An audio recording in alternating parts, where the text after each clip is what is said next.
Today I show you how I go from this outline sketch to this finished portrait, and you can too with the tips I share in this video. We touch on the subject of shading, and there's a bit more to it than just which pencil grades to use and how to blend them into each other. Today we focus on values, because I believe nailing the right values is actually more important than materials and techniques. Values bring a portrait to life, so let's start with understanding their shapes and how we observe them in a reference. Usually you could say there are 5 main values you maybe already came across to.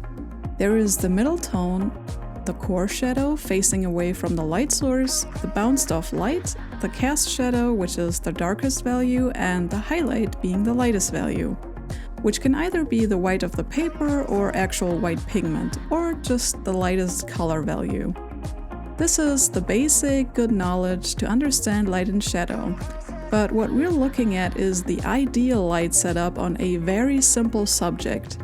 I don't think you can stick to raw theory, especially when drawing from a reference photo.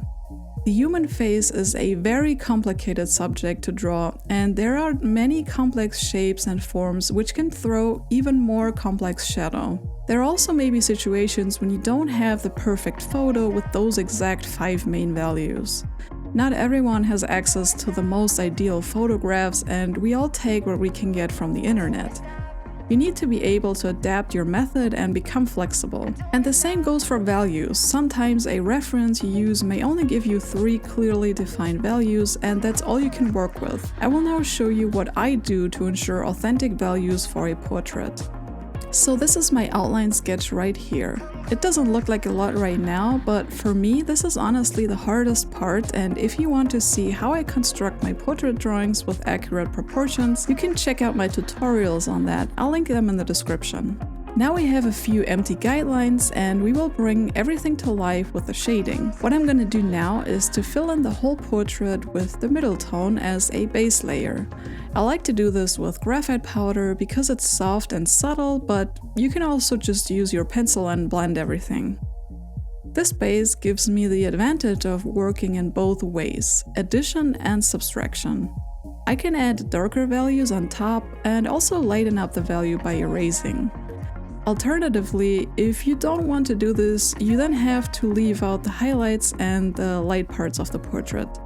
I just prefer the flexibility of going back and forth. I don't wanna stop.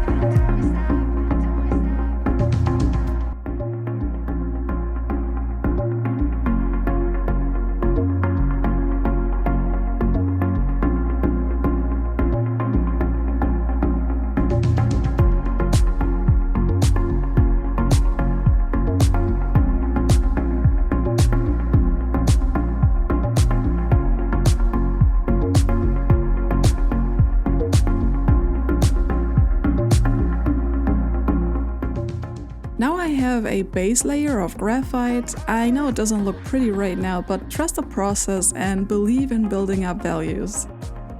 Here's our reference photo as a comparison, and if you're working in black and white, I would recommend to also edit the reference into black and white, since color might distract you. What I do next is to identify the darkest values, where they are and what their shape looks like. To me, this is what I see in the reference. These are the darkest parts. Don't let your brain trick you. Try to really focus on the absolute darkest shadows and focus on a tunnel vision for the same dark value. In my drawing process, I like to switch back and forth between values, but to make it more clear for this video, we start with the easiest shadows to identify and then work our way up to the more in-between values. I don't wanna stop. I don't wanna stop. I don't wanna stop. I don't wanna stop.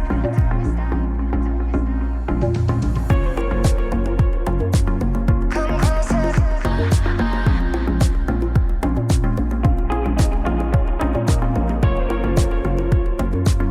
Come closer.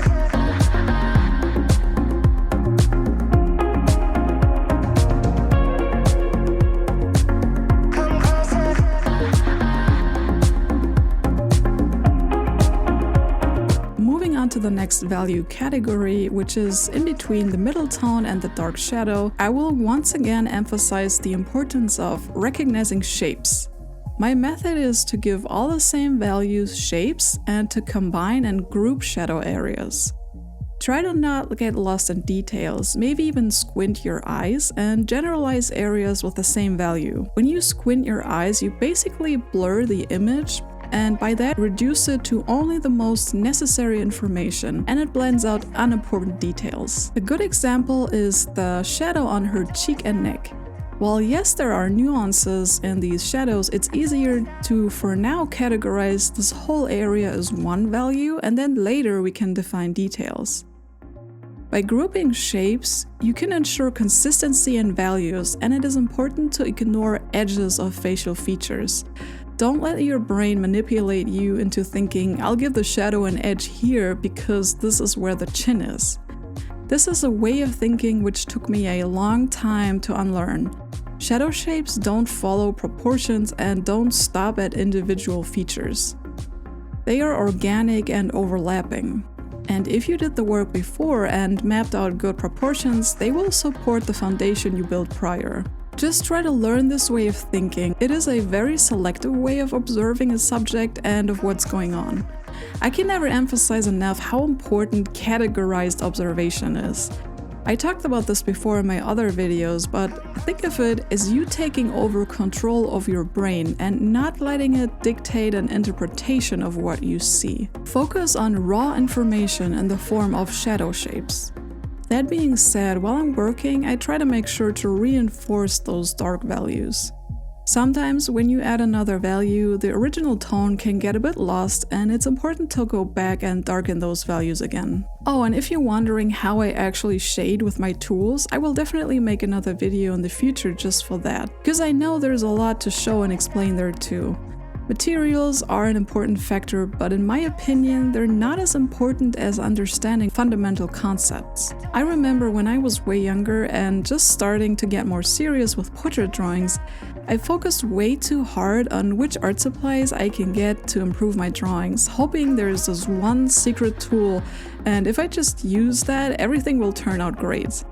And I know it may sound a bit obvious, but just the past few years, I realized how crucial it is to understand how your personal observation of subjects works and how that influences the way I draw. If I could give my younger self a valuable advice, it would be to find and create methods for building up a portrait, and with that get a better understanding for proportions and shapes over obsessing with new tools or certain art styles. To my actual drawing, by now I built up a solid combination of light and shadow contrast, and you should be able to recognize a proper portrait. But there is just some flavor missing, and that's why we will dive into some detail work. Now is the time to zoom in on your reference and spot small nuances and values to bring your portrait to the next level. I will give you an example for how you can sharpen your eyes to notice more in between characteristics. Try to pick a huge shadow shape and take a close look at the values within that shape. In this case, the big shadow on her cheek and neck. I see two other values within the shadow. These are slightly darker shades I see, and these are the slightly lighter shades I see. Now there are two options for me to achieve the gradation for lighter parts. I can either gently erase these parts to lift up some graphite, or I can make the whole surrounding area darker. To me, option 1 is just easier, so I use my eraser pencil and gently wander over the surface, making sure not to press too hard.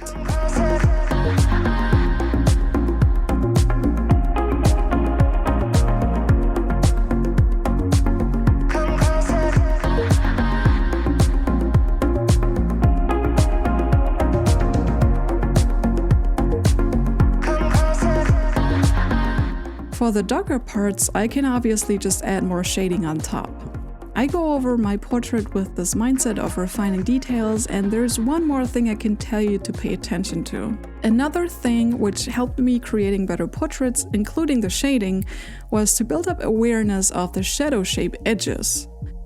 When I'm going over this, I keep thinking about when I was still struggling very much with drawing portraits and everything still seemed so random. I mean, I'm still struggling, don't get me wrong, and we never stop learning and struggling, but you know what I mean. Something I try to keep in mind to make a portrait look more realistic or believable is to create contrast. And I not only mean contrast with values, I also mean contrast with shapes and relations. Contrast makes things interesting for the eyes, so when I talk about the shadow shapes, I really take a close look on how their edges behave. I see beginners often making the mistake of either blending all their shadows until everything is completely softened, or doing the opposite and having too many harsh lines and edges.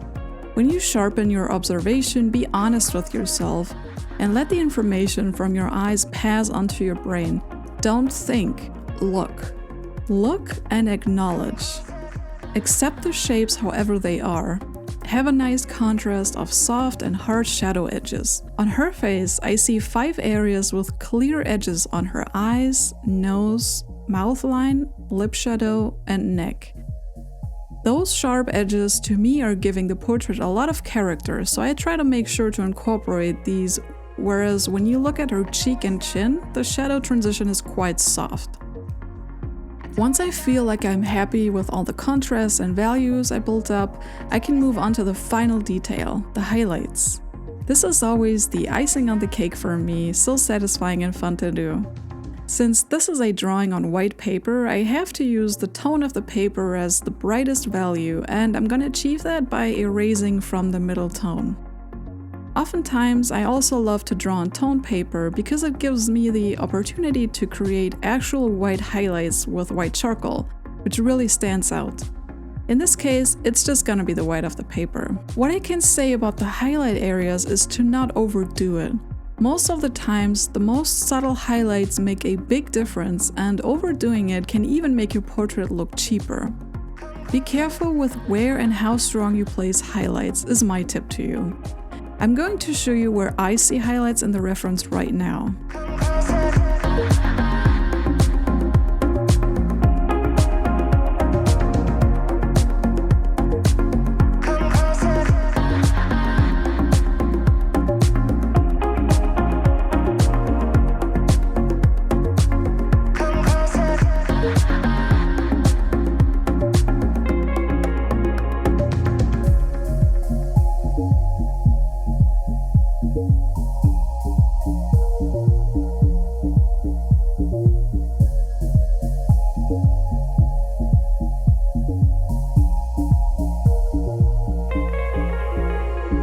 And with the highlights being done, we finished all steps building up all the values needed.